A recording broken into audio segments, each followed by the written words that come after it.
Just hours ago, Wikileaks had a press conference at the Frontline Club, which I believe is in Britain, if I'm not mistaken. And they announced their partners in the media, which I guess include Rolling Stone and a couple other McClatchy media outlets. Not New York Times and The Guardian, I guess, this time around. And they announced essentially this dump of 5 million emails that were stolen, hacked into by Anonymous from the security firm and think tank Stratfor. I've heard many people say that Stratfor is not a terribly relevant organization, and they simply regurgitate other sort of intelligence that they aggregate. Sort of agnostic on that assertion. However, there are a lot of very interesting documents in this dump, not the least of which, and like I say, over the course of the next week and weeks, we will glean more information from this. I mean, you recall the WikiLeaks dump of the State Department cables had implications for months and months and months in terms of news stories, and people are digging through this stuff as we speak. There were more than 4,000 emails apparently in this that mentioned WikiLeaks.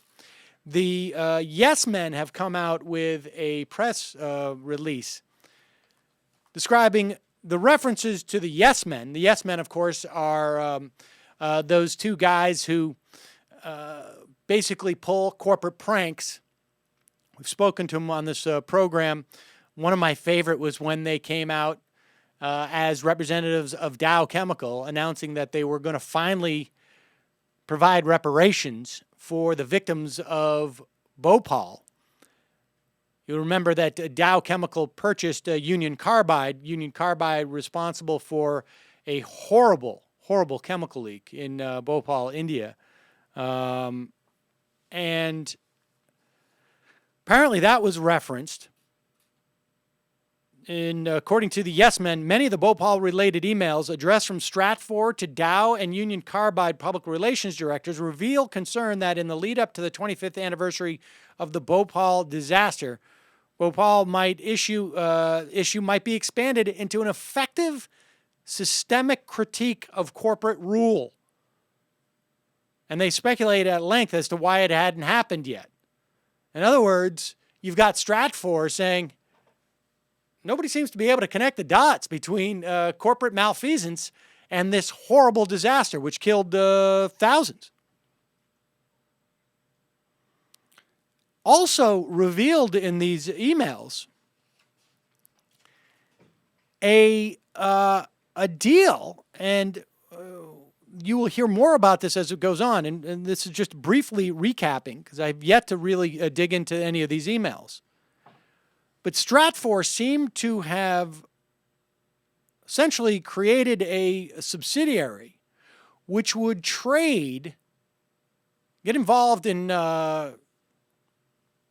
hedge funds and commodities tradings, all based on basically insider information. And they were doing so with a Goldman Sachs managing director who also joined Stratfor's board of directors and invested money. Essentially, as far as I can tell, they created some type of fund which would invest based upon the insider information that they would get from their network of sources inside and out of Goldman Sachs, but mostly, I think, outside of Goldman Sachs.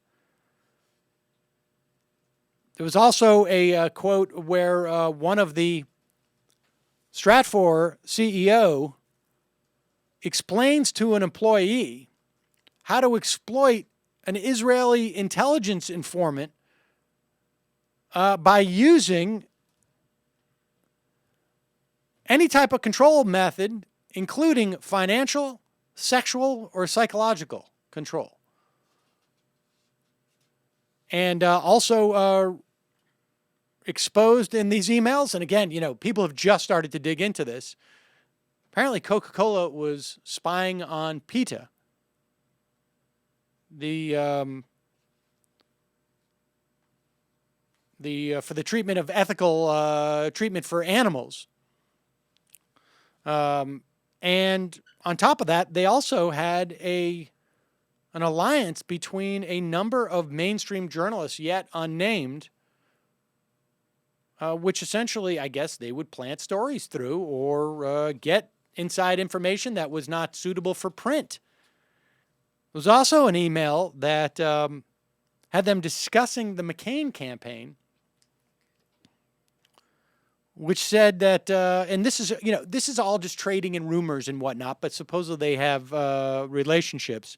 There are whispers of McCain being set up by the Cheney-Bush crowd because McCain was never liked by either.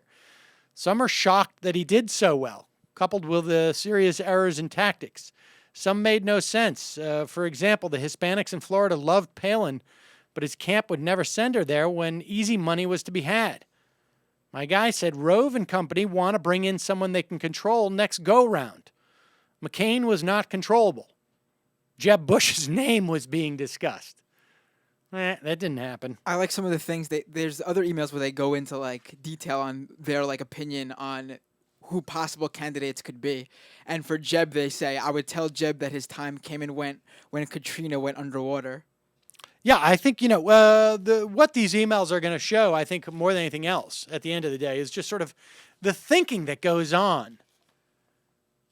I've always suggested that, when we're talking about government policy, more often than not, we just see the shadows of what's really going on. We see a reflection that is refracted through various lenses. And this simply helps give people a better sense of what their governments are doing, what their journalists are doing around the world, and what their corporations are doing.